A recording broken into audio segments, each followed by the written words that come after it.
Kazakistan'ın Karagandy regionunda soňky günlerde suwuň joşmagy derarly 15.000 çemet adam öz öýlerinden göçürildi.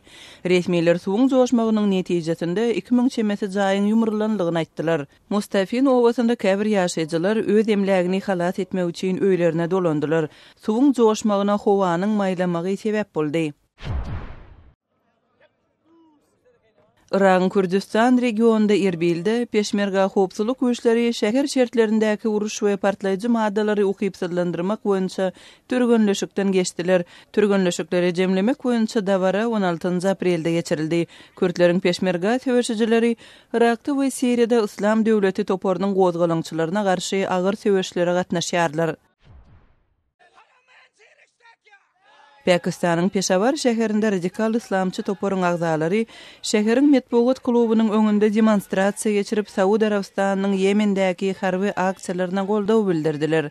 Jamaat Uddawa topory we beýleki dini partiýalar Pakistanyň hökümetini Saudi Arabistanyň Huthi toporuna garşy amalaşýan hüjümlerine ýardam bermäge ündediler.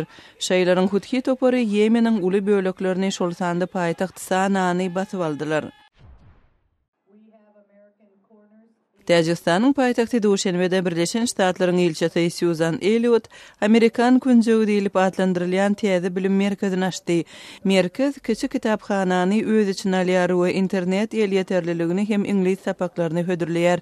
Bu ýerde Birleşen Ştatlar barada maglumat bermek göz öňünde tutulýar. Birleşen Ştatlar Täjikistanda Amerikan künjekleriniň 7-sini açdy.